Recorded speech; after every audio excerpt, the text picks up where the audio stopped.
Bé,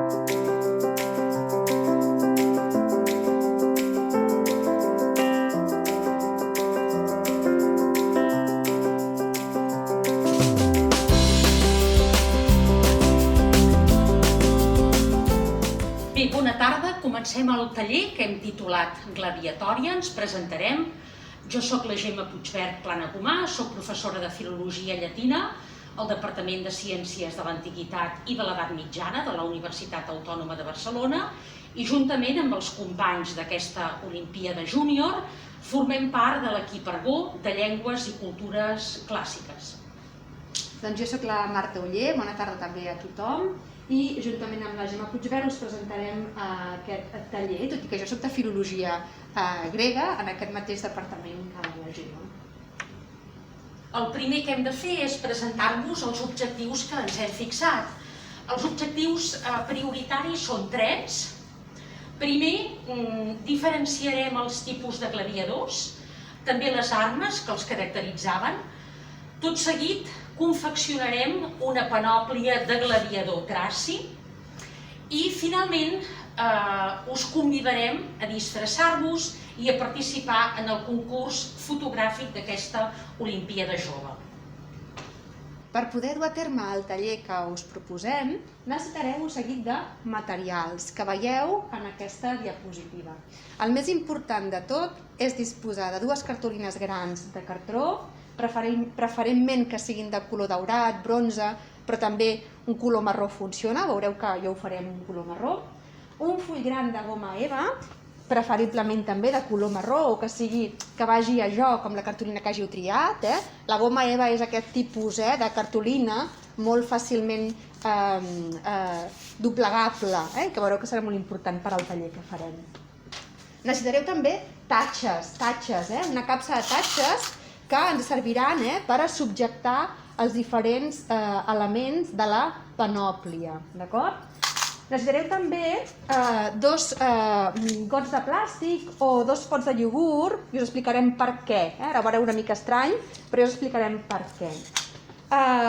Per dur a terme també algunes de les figures que necessitarem per a aquest taller, us animem a que tingueu a mà un plat de cartró, ja veureu per què, un rotlle de cartró de paper de vàter, com aquest, rotlles de cordill, com aquests que teniu aquí, que poden ser un cordill senzill, o bé vetes de cuir, com aquestes que us estic ensenyant, de colors o bé de color marró, com vulgueu, això és l'efecte ja de decoració.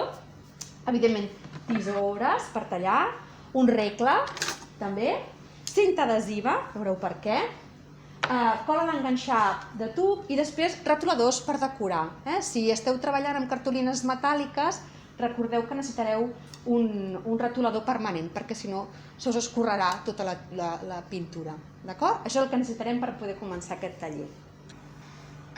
Mireu, recordeu que un dels objectius era que us poguéssiu familiaritzar amb la tipologia de gladiadors, les armes que duien, en general l'equipament, que és comú a tots. Nosaltres, avui, comentarem, sobretot ens interessa que us familiaritzeu amb aquella terminologia llatina que fa referència a l'equipament dels gladiadors. Nosaltres concentrarem la nostra atenció en aquest tipus de gladiador, que és el trax. És un gladiador que solia combatre amb un altre gladiador, que és el murmiló. Trax ens interessa sobretot que tingueu clara la localització de la Tràcia. Aleshores, començarem primer explicant els 4 elements que després constituiran l'objecte de la part pràctica d'aquest taller. Començarem parlant del que és el casc, que en llatí es diu gàlea. És un casc de bronze, ja ho veureu, és un casc que cobreix la part de la cara, hi ha uns quants orificis a través dels quals la persona podia veure i molt sovint, en el cas d'aquest gladiador traci, el casc queda coronat amb un grif que després també ja us ensenyarem. Tot seguit, després del casc, un dels altres elements que treballarem també en la part pràctica és el gladius, l'espasa, també anomenada sica, en el cas del gladiador traci. És una espasa curta, i en el cas de la sica, que és l'espasa que caracteritzava aquest gladiador traci, acaba amb un fil lleugerament corbat, com si fos una mena de podall. En el taller veureu que ho adaptarem una mica, perquè aquesta forma corbada és una mica més difícil de construir. Tot seguit us ensenyarem a construir la mànica. La mànica és una protecció que portaven de cuir, de vegades també podia ser reforçada amb bronze, evidentment evitava tota mena de lesions als braços, i acabarem el taller parlant de l'escútum, de l'escut. L'escut, que en el cas del gladiador traci s'anomena parma, era de fusta, recobert amb cuir i reforçat també amb metall. Aquest mosaic, conservat a Alemanya, és justament un mosaic que ens ensenya un combat entre un traci i un murmiló. El nostre gran protagonista serà el gladiador traci, que veureu que fins i tot té nom propi. Aquí us hem inclòs, sobretot a la banda esquerra, veieu diferents imatges de gladiadors, veureu els escuts, veureu totes les peces que hem estat comentant fins ara, però és interessant aquesta escena de combat que veieu aquí a l'esquerra, perquè és un fresc que s'ha descobert relativament recentment, l'any 2009, a l'octubre, en un termopòlium de Pompeia. És significatiu que s'hagi conservat en un termopòlium que hi ha molt a tocar, és una taverna, un termopòlium. Aquesta taverna està molt a prop, a Pompeia, del que és la caserna dels gladiadors. Per tant, devia ser una taverna freqüentada per gladiadors. I per això s'hi conserva aquest fresc. Aquest és el quarter general on s'ubicava la corporació dels gladiadors a Pompeia, i justament en aquest escenari s'hi han trobat moltes inscripcions. Nosaltres ens fixem en una de molt concreta, que és aquell traix que ara ja té un nom propi. Suspirium puellarum celadus trax, és a dir, el sospir de les nenes. Era un ídol, no sabem si un ídol de masses, no sabem si era un Messi, però era molt conegut a Pompeia. Apasionadas admiradoras escriben mensajes amorosos en las murallas. ¿Dónde? Aquí. Celadus Thrax es el ídolo De todas las chicas. Finalment hem inclòs també una imatge que ens resulta curiosa, que és una altra caserna dels gladiadors a tocar del Coliseu. Probablement quan ens acostem al Coliseu menys tenim un espai que hi ha al costat, que era l'espai d'entrenament dels gladiadors, també anomenat Nubus Magnus. Per tant, també hi ha una pàgina web que hi podeu accedir fàcilment i trobareu informació addicional sobre aquest espai. I aquí donem inici a la part pràctica d'aquest taller. Ara es tracta d'anar confeccionant diferents parts que ornamentaven aquest legionari. Per tant, passaríem a la segona part, que és molt més pràctica, i per tant aquesta part la conduirà la meva companya Marta. Anem, doncs, si us sembla, a començar. Aquest taller començarà per la part més difícil d'aquesta disfressa, que és la que ve constituïda pel casc. Com veieu, el casc era un objecte imponent, que tenia per objectiu, evidentment, protegir la cara del gladiador, però també fer por, d'alguna manera. I, per tant, aquest és l'element més difícil de crear amb els objectes que tenim aquí al davant, d'acord?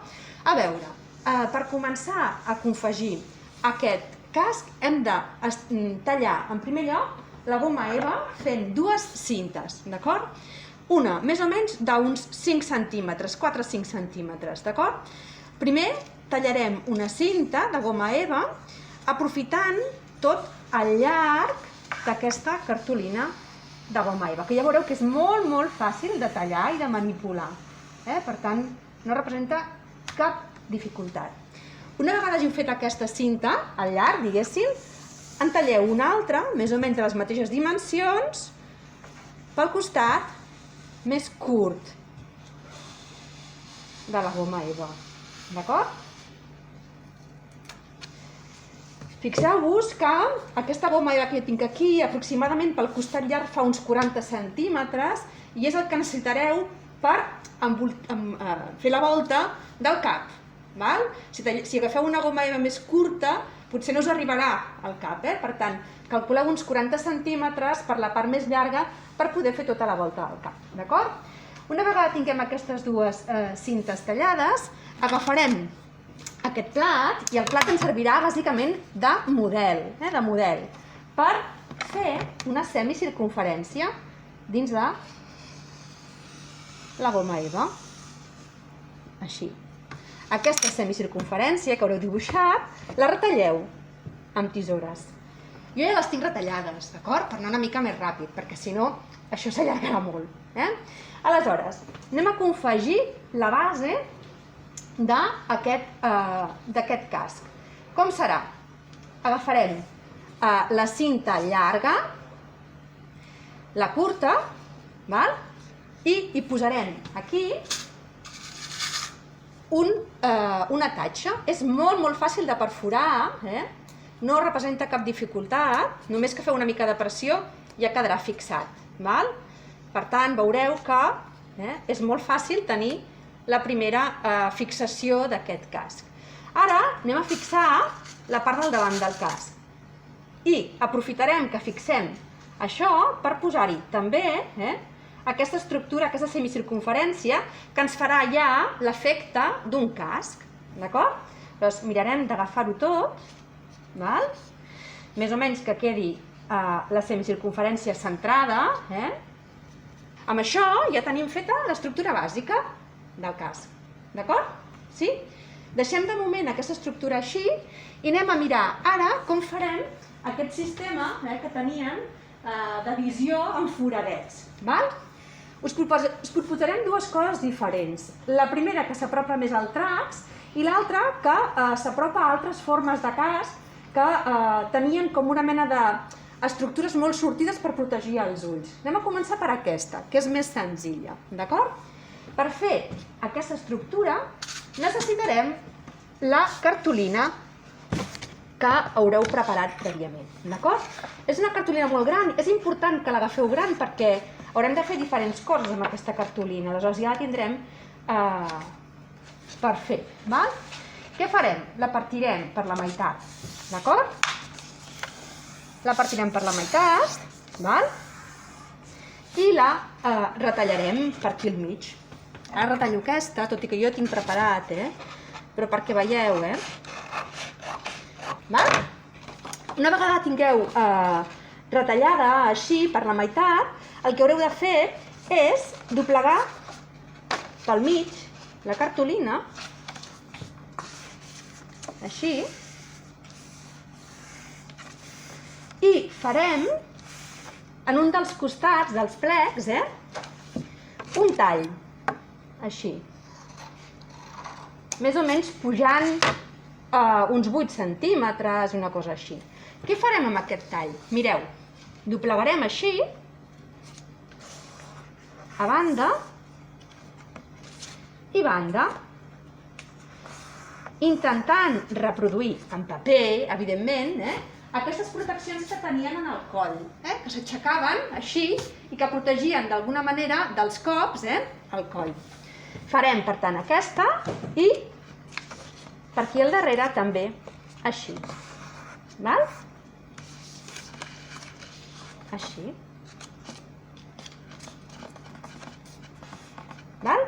Ara ja tenim d'una manera una mica fabulada, però aquestes proteccions del coll reproduint el que seria aquest casc. Anem a fer ara els ullets. Per fer els ullets, millor que ho gireu així, després ja veureu que no passa res, agafarem la cinta adhesiva i més o menys deixant un espai, penseu que aquí hi ha d'anar la cinta aquesta enganxada, per tant heu de deixar més o menys uns 5 centímetres a dalt, hauré de dibuixar foradets. Mireu, així. Una cosa tan senzilla, com fer això.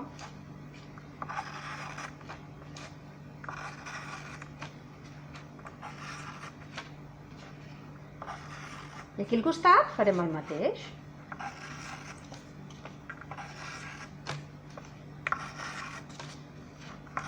I ara ve la part difícil, que és retallar-ho, nois i noies. Això és una mica entretingut, ja sé que alguns sou destres i d'altres no en sou tants. Aleshores, si us acosta, podeu fer un primer tall amb un cúter pel mig i després acabar de retallar amb una tisora. Compte, poseu alguna cosa sota perquè no feu malbé la taula. Jo ara no m'entretindré a retallar-ho, us ensenyaré un que ja tinc retallat. D'acord? Que és aquest d'aquí. Sí? Si voleu, si teniu retoladors daurats, podeu fins i tot repassar aquests foradets perquè quedi més divertit, més cridaner. Una vegada tinguem fet això, fixarem aquesta estructura sobre la que ja havíem fet prèviament. D'acord? Sí? Com ho farem? Una altra vegada amb tatxes. Per intentar donar una mica d'efecte de volum, no enganxarem aquest pel mig, sinó que deixarem aquest plec perquè ens ajudi a fer la sensació una mica de volum aquí al davant. I per tant fixarem 2 tatxes aquí al costat.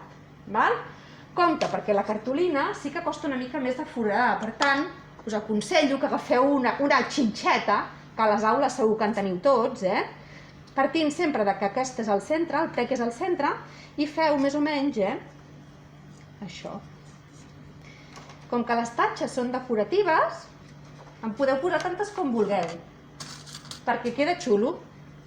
És com una decoració del vostre casc. Mireu, ja en posem una altra aquí sota, aquí al darrere. Posem a fer el foradet primer amb la xinxeta, perquè la cartolina si no es forana, em costa més, vaja. I després ja el teniu així, un altre. Fixeu-vos que amb això ja tenim fet un casc. Si us el proveu, veureu que la visibilitat és molt reduïda. Però aquesta era la sensació que efectivament tenien els gladiadors. Efectivament us passarà el mateix, si us el col·loqueu, el primer que veureu és que costa molt de veure.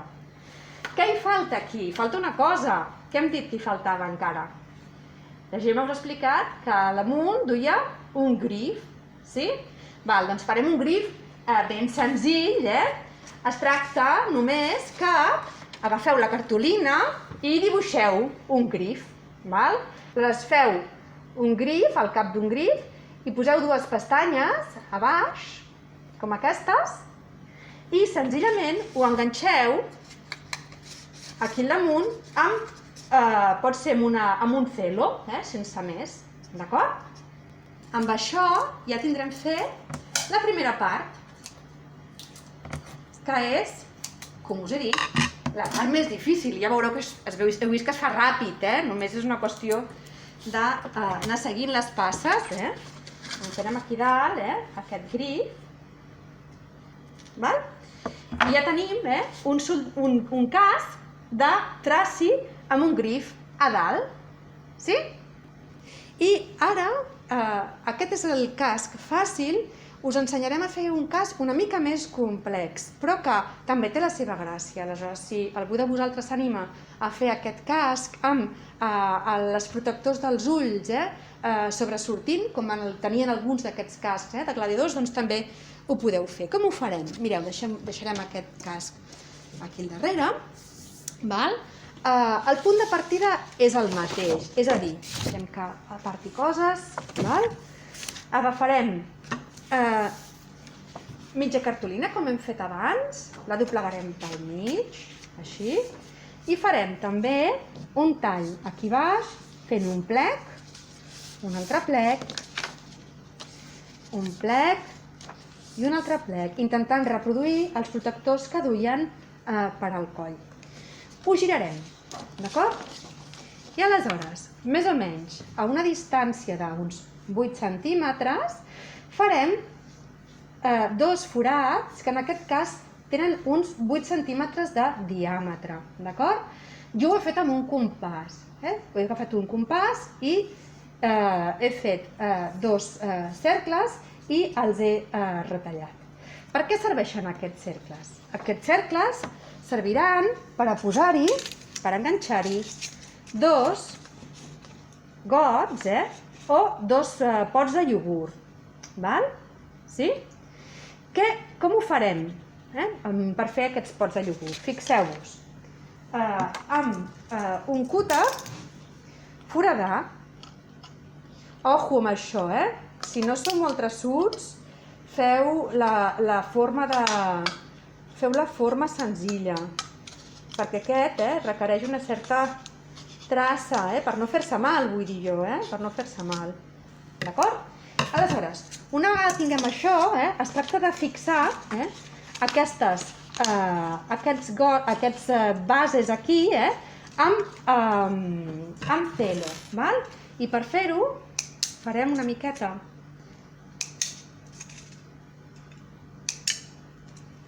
de perforacions així, petits talls, i doblegarem una miqueta.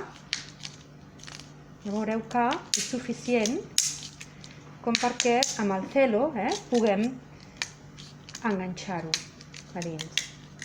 I així. I amb això ja en tenim prou per poder, amb el celo, fixar aquests ullets aquí. Així, el celo.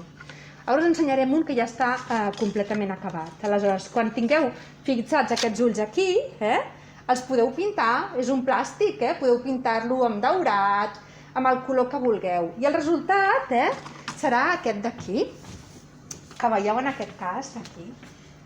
Mireu, us ensenyo. En aquest cas, com hem enganxat amb celo aquí al darrere, hem enganxat amb celo aquests, i podríem acabar-los pintant, d'acord? L'espasa. El Gladius, de fet, com veieu, us he explicat també la Gemma abans, el traci tenia una espasa lleugerament corba, Fer això amb cartolina és molt difícil, aleshores farem una petita llicència i nosaltres farem un Gladius, és a dir, una espasa curta ben recta. Què hem de fer per fer aquesta espasa curta? Tornem a recuperar la cartolina, que l'hem deixat abans, la deixarem aquí, d'acord? I es tracta que retalleu una cinta una altra vegada que pot tenir entre uns 7-8 centímetres, aquesta és una mica més estreta, però entre 5 i 7, màxim 8 centímetres d'amplada i uns 26 centímetres de llarg, més o menys. Una vegada la tingueu retallada, el que fareu és doblegar-la per la meitat. Només deixant la part final sense doblegar-la, que és la que ens servirà per fer l'empunyadura.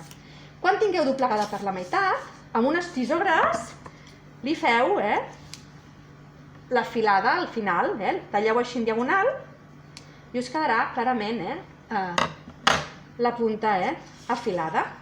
Això, si us hi fixeu, ja fa l'efecte volum d'una espasa. Amb la cartolina també retallarem una forma així senzilla, pot ser, que ens servirà d'empunyadura. I l'enganxarem també aquí al damunt amb tatxes. Mireu, l'altra vegada agafo la xinxeta, que a més és més fàcil per forar la cartolina.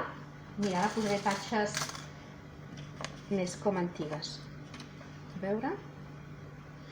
Aquí així. I ja tenim. Ara, què ens falta encara? L'empunyadura. Per fer l'empunyadura us recomanem que agafeu el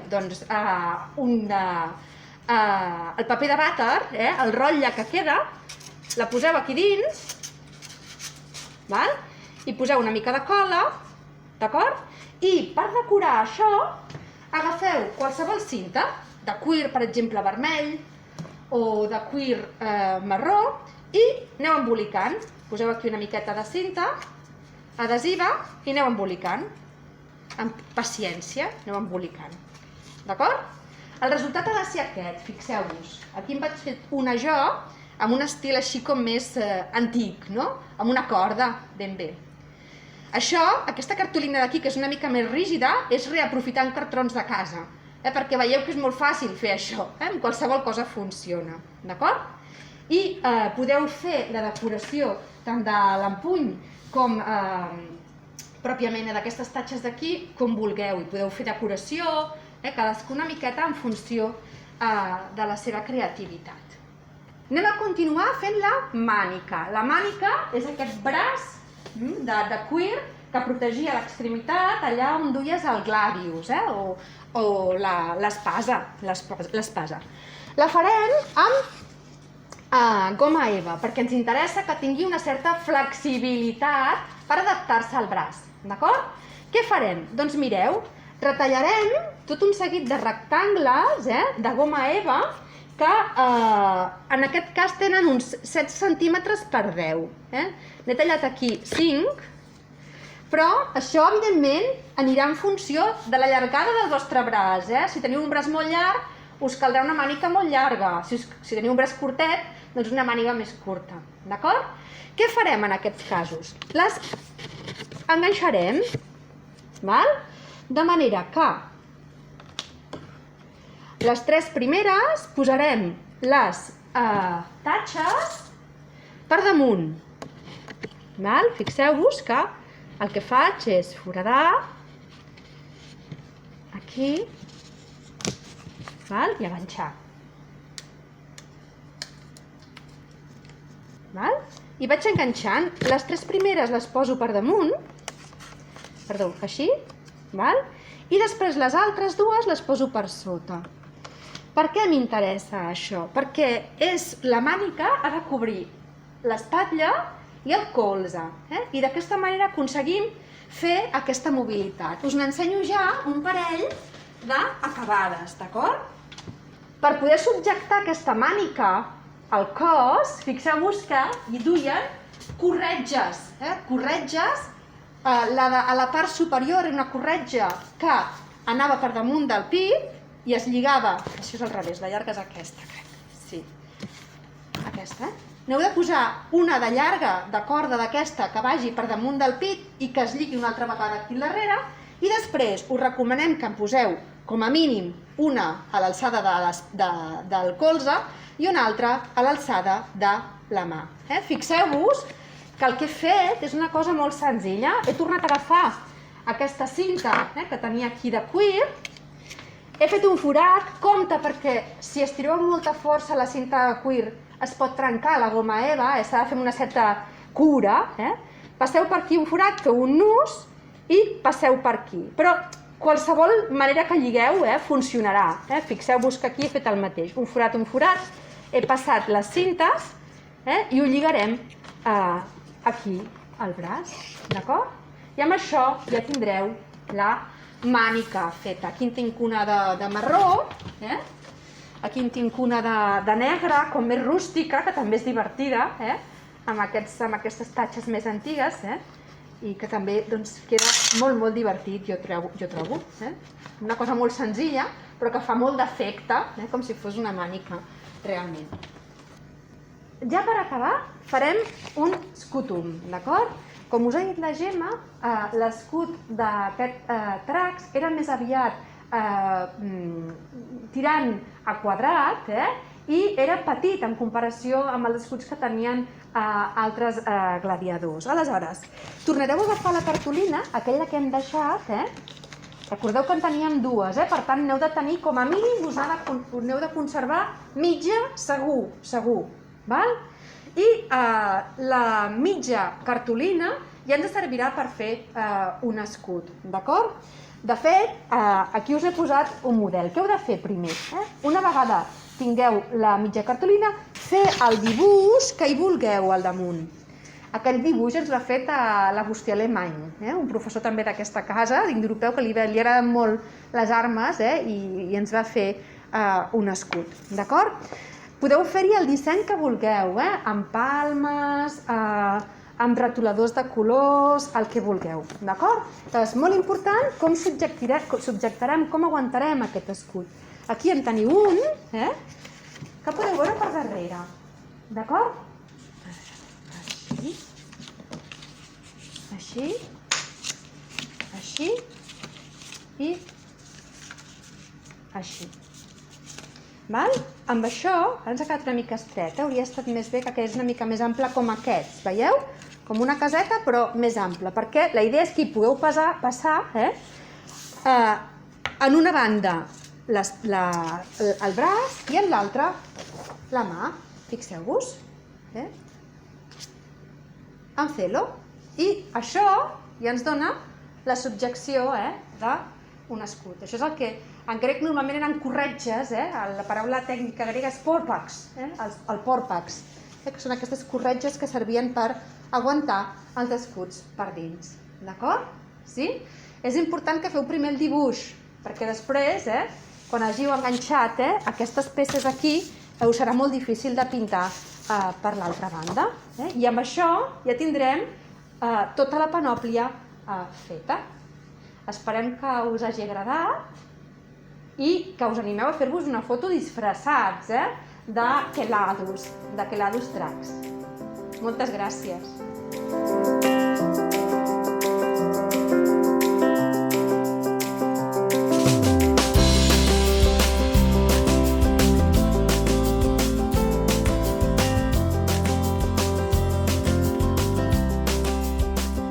Desitgem que hàgiu passat una bona estona i que ens envieu unes fotografies ben boniques. Adéu-siau! Adéu, que vagi molt bé!